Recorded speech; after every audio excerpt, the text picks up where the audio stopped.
So hello guys, a very warm welcome to our YouTube channel science 2.0। मैं अमन पांडे लेके आ गया हूँ electrolysis. This is a new topic which we have started from now. तो आज से एक नई टॉपिक शुरू करते हैं। नया टॉपिक, इसका नाम है इलेक्ट्रोलिसिस, है ना। अब तक हम लोगों ने क्या कर लिया, हम लोग अभी तुरंत ऑर्गेनिक केमिस्ट्री कंप्लीट करके आ रहे हैं, है ना। ऑर्गेनिक केमिस्ट्री कंप्लीट करके आ रहे हैं, ठीक है। अब आ गए हम लोग इलेक्ट्रोलिसिस चैप्टर के ऊपर। हालांकि हम लोग इलेक्ट्रोलिसिस पढ़ने के बाद ऑर्गेनिक पढ़ना चाहिए था, लेकिन आप लोगों के एग्जाम सामने होने की वजह से मतलब थोड़ा पहले पढ़ा दिया हम लोगों ने, है ना। मैंने पहले पढ़ा दिया क्योंकि ये हिस्सा आपके लिए ज्यादा scoring as comparison to electrolysis chapter. यहाँ पे आपके पास 12 नंबर का आता है जब 90 नंबर का पेपर हुआ करता है, जब फुल सिलेबस आता था। 90 नंबर का पेपर तो अभी भी होता है, लेकिन जब फुल सिलेबस आता था। अभी आपके पास क्या है क्या नहीं, मतलब कैसा आपका पैटर्न है वो मुझे नहीं पता है। तो उम्मीद करते हैं जो कटा भी हुआ है, इतना तो मैं गारंटीड हूँ कि उसमें भी जो परसेंटेज ऑफ मार्क्स है ऑर्गेनिक केमिस्ट्री से वो ज्यादा होगा इलेक्ट्रोलिसिस से, ठीक है। इलेक्ट्रोलिसिस का कम होगा। तो इलेक्ट्रोलिसिस करते हैं, है ना। देखो, फिजिक्स में आपको कुछ छोड़ के नहीं जाना होगा, क्योंकि 3 नंबर वाला जो आंसर द फॉलोइंग क्वेश्चन आता है 3 नंबर वाला, 3 नंबर में कोई आपको चॉइस नहीं मिलता है। ऐसे आंसर 5, एनी 5, कुछ इस प्रकार आपके पास ऑप्शन नहीं होता है। ऑप्शन होता है, एक क्वेश्चन रहेगा, जैसे मान लो क्वेश्चन रहा लाइट के ऊपर, तो उसी के संग जो अल्टरनेट देगा वो उसी टॉपिक के ऊपर, लाइट के ऊपर। ये बोर्ड लगाता ही नहीं है क्योंकि ताकि आप लोग हर एक टॉपिक पढ़ो, है ना। ये तो ऐसा रहता तो स्टूडेंट पढ़ते हैं, मतलब 8 टॉपिक है तो 5 टॉपिक पढ़ लेते हैं, 3 टॉपिक छोड़ देते हैं जो पहला था, है ना। लेकिन अब क्या होता है, अल्टरनेट आने लगा, मतलब उसी चैप्टर का अल्टरनेट आपको चॉइस मिलेगा 3 नंबर में। तो इसी के लिए आपको हर एक चैप्टर पढ़ना जरूरी। तो इलेक्ट्रोलिसिस शुरू करते हैं। अच्छा, बचपन में इलेक्ट्रोलिसिस पढ़े थे हम लोग। इलेक्ट्रोलिसिस में एक हम लोग को बीकर याद आता है, जो सबसे पहला इमेज बनता है हमारे इसमें, है ना। उसमें कुछ हम लोग इलेक्ट्रोड डालते हैं, है ना। कुछ लेवल तक कुछ सोल्यूशन रहता है, और ये इलेक्ट्रोलिसिस मतलब यहाँ जो हम लोग सोल्यूशन डाले, जैसे मान लो H2O डाले, तो H2O का टूटना, H2O कुछ इस प्रकार टूटता है, ठीक है। इलेक्ट्रोलिसिस कुछ ऐसा तस्वीर बनता है हम लोगों के दिमाग में, है ना। तो यही चीज आज करेंगे।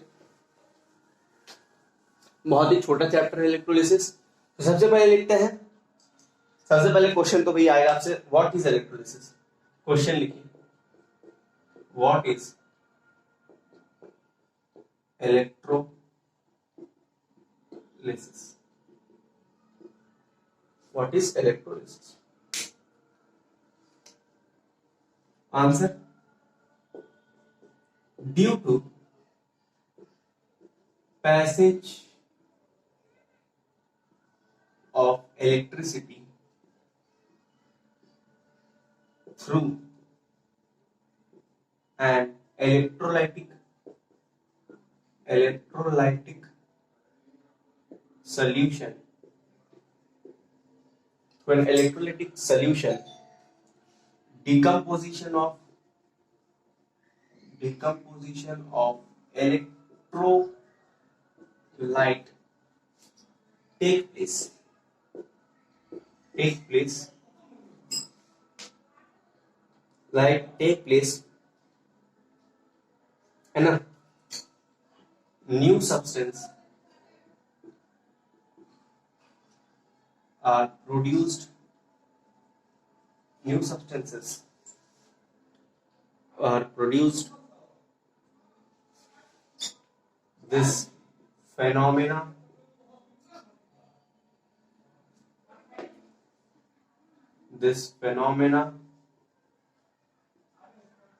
is known as electrolysis. तो मान लो कि मतलब मान क्या, देखो देखो क्या लिखा है, due to the passage of electricity, electricity के पास करने से, अच्छा हम लोग बचपन में याद होगा आप लोगों को कि इलेक्ट्रिसिटी पास करने से इलेक्ट्रोलिसिस होता है ना। ये नहीं कि आप बस एक सोल्यूशन डाल दिए, इलेक्ट्रोड डाल दिए और अपना काम कर रहे, नहीं, आपको उसके लिए इलेक्ट्रिसिटी इज नेसेसरी। इलेक्ट्रिसिटी जब तक पास नहीं होगा तब तक इलेक्ट्रोलिसिस का फिनोमिना नहीं होगा, है ना। चलो, तो यहां क्या लिखा हुआ है कि due to the passage of electricity, electricity के पास होने की वजह से इलेक्ट्रोलाइटिक सोल्यूशन में, जो इलेक्ट्रोलाइटिक सोल्यूशन होता है जहां पे हम लोग इलेक्ट्रोलाइट डाले हुए रहते हैं, वहां पे, है ना, decomposition of electrolyte take place. एक मिनट, इलेक्ट्रोलाइट टेक प्लेस ये होगा, हाँ, इलेक्ट्रोलाइट टेक प्लेस, इलेक्ट्रोलाइट टूटने लगता है और एक नया सब्सटेंस प्रोड्यूस होने लगता है, एक नया सब्सटेंस आपको देखने को मिलेगा। एट इलेक्ट्रोड डाल दो आप, इलेक्ट्रोड के पास आपको देखने को मिलता है, नहीं तो आप नहीं भी डाल सकते हो, है ना। This phenomena is known as electrolysis, this phenomena is known as electrolysis. अच्छा, सबसे पहले डेफिनेशन पढ़ के दिमाग में आ गया भी ये इलेक्ट्रोलाइट क्या होता है। चलो फिर इसका डेफिनेशन देखते हैं, है ना। इलेक्ट्रोलाइट क्या होता है?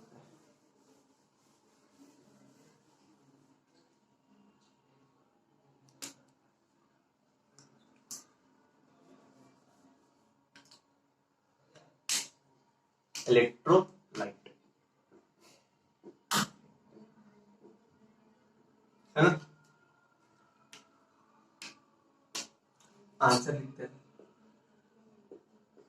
दो substances which reacts chemically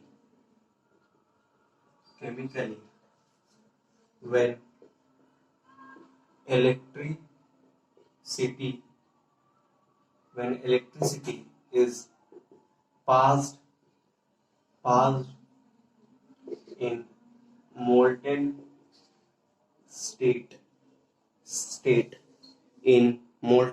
state is called electrolyte.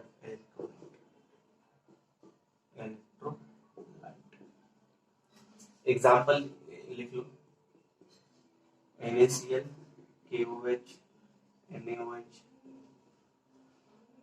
Acetic acid, organic compound, सारा ऑर्गेनिक कंपाउंड्स, ये सारे क्या है आपके पास, एटसेट्रा, ये सारे क्या है आपके पास इलेक्ट्रोलाइट्स, है ना। वो सब्सटेंस जो इलेक्ट्रिसिटी में, जब हम लोग इलेक्ट्रिसिटी पास करते हैं तो वहां पे केमिकली रिएक्ट करे, है ना। वहां पे जाके, ये नहीं कि आप चुपचाप वहां पे इलेक्ट्रोलाइट बैठा हुआ है, नहीं, वहां पे जाके आपको केमिकली रिएक्ट करना होगा। अच्छा, इलेक्ट्रोलाइट मोल्टेन स्टेट में डाला जाता है, इलेक्ट्रोलाइट मोल्टेन स्टेट में डाला जाता है, तो उसी को हम लोग इलेक्ट्रोलाइट बोलते हैं, सोल्यूशन डालने, है ना।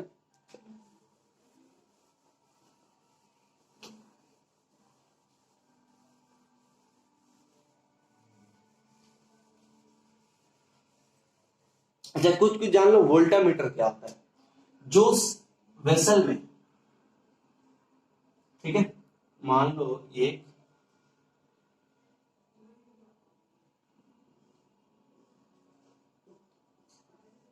इलेक्ट्रोड है, तो जिस वेसल में इलेक्ट्रोड रहता है उसे हम लोग कहते हैं वोल्टामीटर। क्या कहते हैं? वोल्टामीटर, ठीक है। यही सब बारे में कुछ आपको याद रखना था। एक नोट लिखो, electrolysis takes place with the help of DC source of electricity।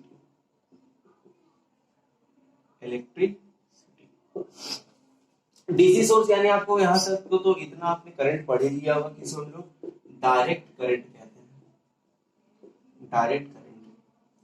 याद रखो ये फिनोमिना एसी से नहीं होता है, मींस अल्टरनेट करंट से ये फिनोमिना नहीं होता है। आपको डायरेक्ट करंट पास कराना होगा, अल्टरनेट करंट नहीं चलेगा। चलो ठीक है। अच्छा, सवाल ये भी उठा होगा कि आपके हमने क्यों भाई एसी करंट को करंट है कुछ भी पास करा देते हैं, तो इसका मैं आपको जवाब दूंगा अगले लेक्चर में, है ना, ताकि हम थोड़ा सा इन डेप्थ आ गए होंगे इलेक्ट्रोलिसिस में, इन डेप्थ हम लोग कुछ नॉलेज गेन कर चुके होंगे इलेक्ट्रोलिसिस में, वहां पे मैं आपको नॉलेज मतलब इस सवाल का आंसर मैं आपको दूंगा, है ना। तो सब चीज का जवाब मिलेगा, बस चैनल पे बने रहिए, है ना।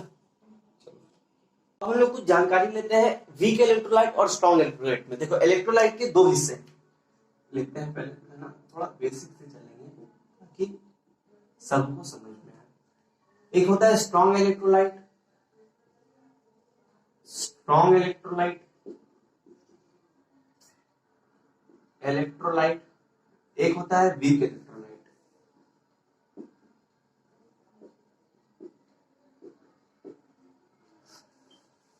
है ना। इसका एग्जांपल है आपके पास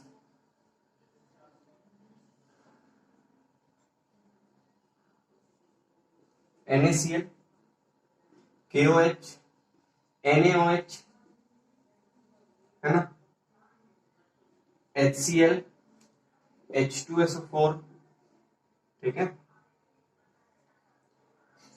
इलेक्ट्रोलाइट्स में स्ट्रॉन्ग इलेक्ट्रोलाइट में लगभग हर एक बेस, स्ट्रॉन्ग बेस, हर एक strong base, strong acid, salt, सारा स्ट्रॉन्ग इलेक्ट्रोलाइट होता है, ठीक है। इसकी बात करें तो यहाँ पे आपके पास होता है acetic acid, acetic acid, acetic acid को हम लोग विनेगर बोलते हैं, जो आपके खाने वाने में डलता है ना, विनेगर, विनेगर का फॉर्मूला है CH3COOH, ये होता है आपके पास विनेगर। एसिटिक एसिड होता है सारा ऑर्गेनिक कंपाउंड्स, ऑर्गेनिक कंपाउंड, जितने भी ऑर्गेनिक कंपाउंड्स हैं आज तक दुनिया में, सब क्या है, वीक इलेक्ट्रोलाइट, ठीक है। और एक कुछ एग्जांपल सबसे वीक इलेक्ट्रोलाइट का, चलो इतना काफी है, ठीक है, एटसेट्रा। ये ऑर्गेनिक कंपाउंड में लिखवा दिया तो बहुत सारा कंपाउंड आ जाएगा आपके पास, हो गया ये।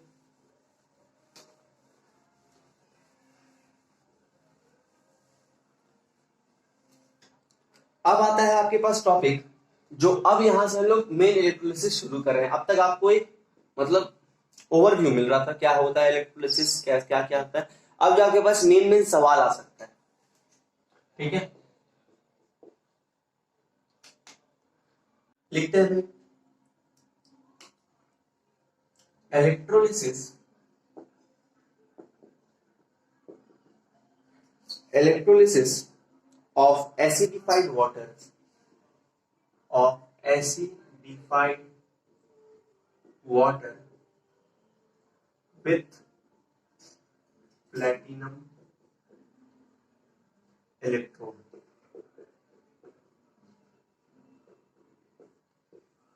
प्लेटिनम इलेक्ट्रोड, ठीक है। अच्छा, आपको पता होगा कि वो H2O एक स्ट्रॉन्ग कंडक्टर ऑफ इलेक्ट्रिसिटी, यानी पानी, ठीक है।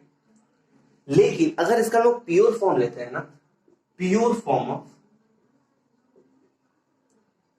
H2O, ये जो होता है ये बैड कंडक्टर ऑफ इलेक्ट्रिसिटी होता है, ठीक है।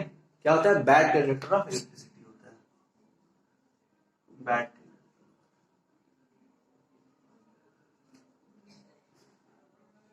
तो इसी का इलेक्ट्रोलाइसिस कराने के लिए हम लोग ये टॉपिक पढ़, तो लिखते हैं pure water, pure water, that means H2O is a bad conductor of electricity, but it may be, but it may be converted into strong conductor by adding by adding few drops of HCl or H2SO4। ठीक है, हम लोग HCl भी लेते हैं,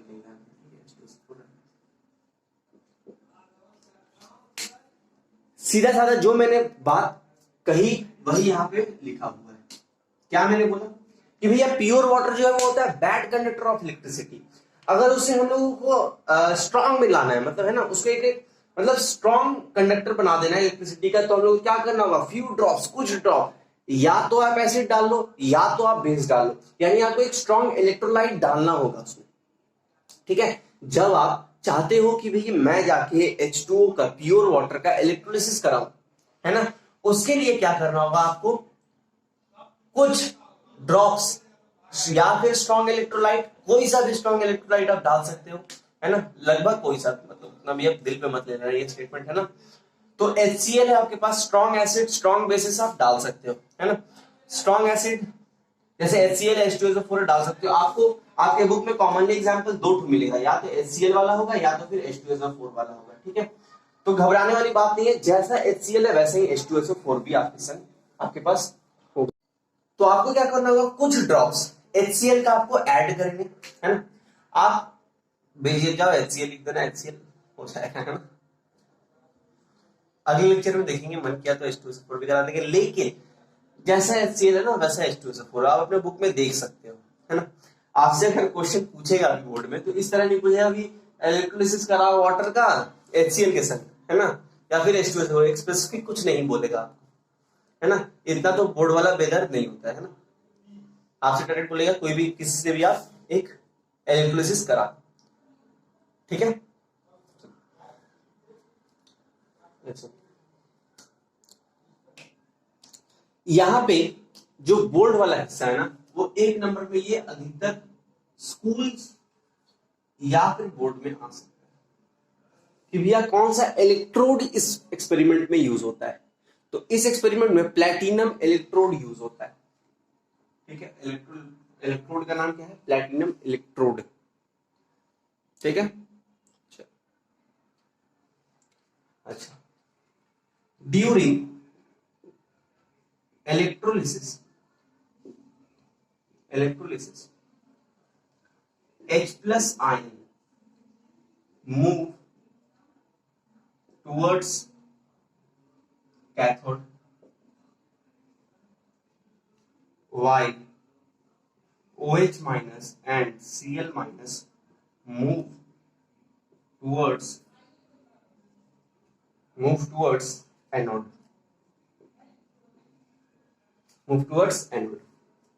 अच्छा, सबसे पहले इसके ऊपर ना एक काम करो, यहाँ ब्रेक करके लिख लो, जैसे इसके स्टेटमेंट के बाद, ठीक इस स्टेटमेंट के बाद लिखना H2 H plus plus OH minus, ये लिख लो, और HCl H plus plus Cl minus. ठीक है, ये वाला यहाँ लिख लो, फिर ये लिख लो। ठीक है, थोड़ा इलेक्ट्रोड, कैथोड और एनोड की आपको थोड़ा कहानी समझाता हूँ, है ना। कहां से रब करें, यहीं से रब करते, यहां तक नोट कर लो आप, है ना, थोड़ा कहानी सुनना चाहिए। चलो, अच्छा, H प्लस क्या है हमारे पास, H plus is cation, H plus is cation, cation का charge positive. What is cathode, cathode is negative. OH का एग्जांपल लेते हैं, Cl माइनस भी तो वही, चलो ठीक है। OH और Cl माइनस क्या है आपके पास, एनायन, इसका चार्ज क्या है, नेगेटिव। ये कहां जा रहा है, एनोड की तरफ, जिसका चार्ज है पॉजिटिव। ये जा रहा है कैथोड की तरफ, जिसका चार्ज है नेगेटिव। यानी पॉजिटिव नेगेटिव की तरफ मूव करेगा और नेगेटिव पॉजिटिव की तरफ मूव करेगा। तो anion anode, cation cathode, anion anode, cation cathode, anion anode, cation cathode. एक बार फिर से, है ना, एनायन एनोड, कैटायन कैथोड। ठीक है, ये आपको हर एक इलेक्ट्रोलिसिस में देखने को मिलेगा।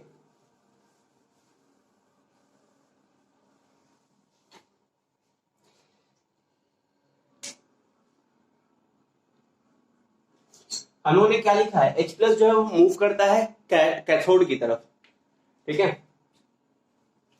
तो लिखते हैं हम लोग वही वाला statement, H plus move towards cathode and gain and electron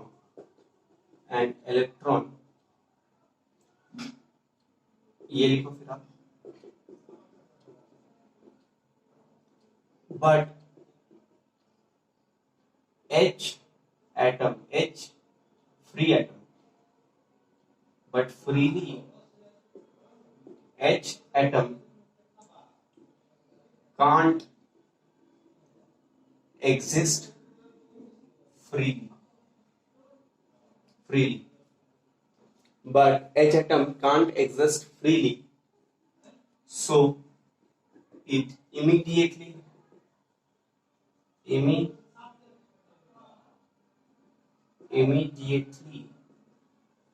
reacts with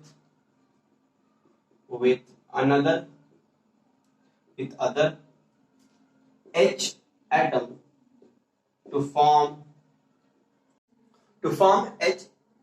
H2, ठीक है। इसका लिख सकते हैं रिएक्शन, है ना।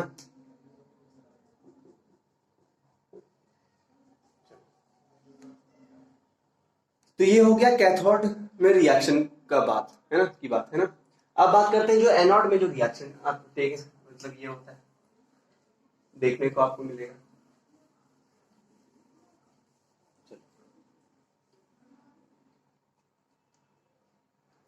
एनोड की तरफ बात करते हैं। In anode the OH minus ion loses an electron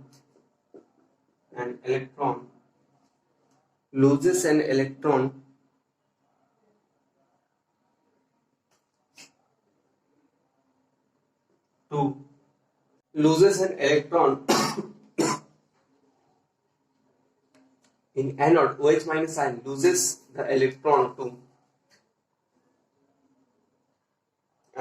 to become OH ion. तो OH लिखेंगे हम लोग, minus electron gives OH. Further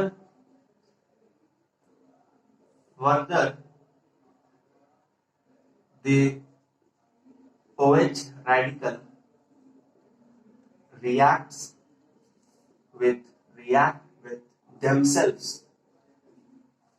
themselves to form H2O and O2, ठीक है। इसका रिएक्शन लिखते हैं OH plus OH, OH plus OH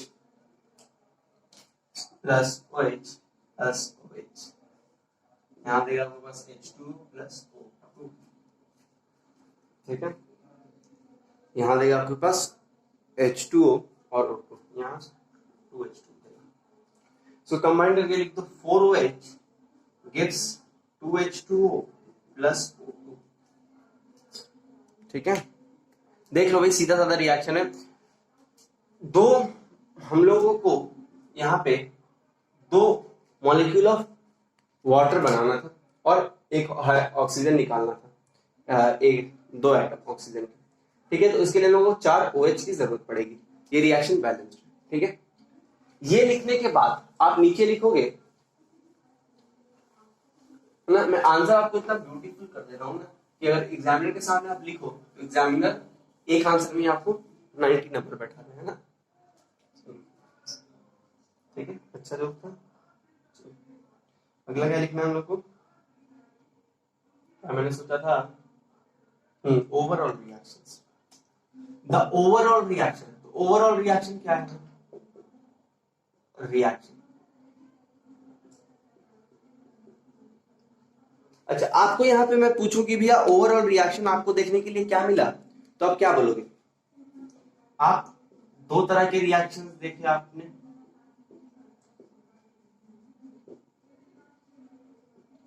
है ना, ये दोनों आपको रिएक्शन देखने को मिला, ठीक है। तो अगर ओवरऑल रिएक्शन पूछे तो आप क्या कहोगे? ओवरऑल रिएक्शन आपका होगा H2O gives H2 plus O, ठीक है। यहां आप दो लगाओ, यहां आप दो लगाओ, बस बैलेंस रिएक्शन। ओवरऑल रिएक्शन आपके पास ये हो, फिर आप नीचे लिखोगे the volume ratio and mass ratio in the liberated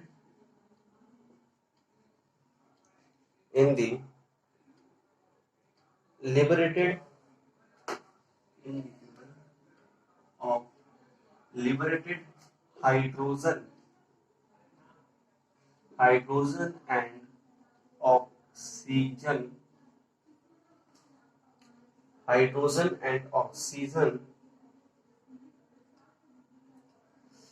is 2:1 and 8:1 respectively, ठीक है।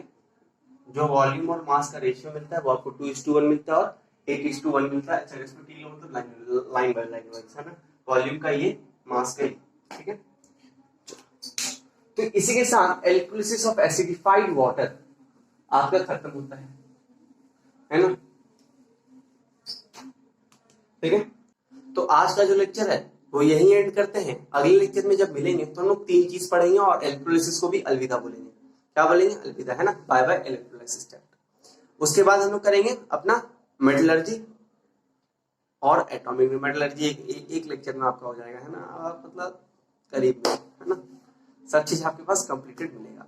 तो चलो, तो आज का जो लेक्चर है वो यहीं तक रखते हैं। अगले दिन जब मिलेंगे तो और थोड़ा लंबा लेक्चर होगा, है ना, थोड़ा लंबा, ये तो बहुत शॉर्ट लेक्चर है, ठीक है। तो तब तक के लिए बाय, जय हिंद, जय भारत।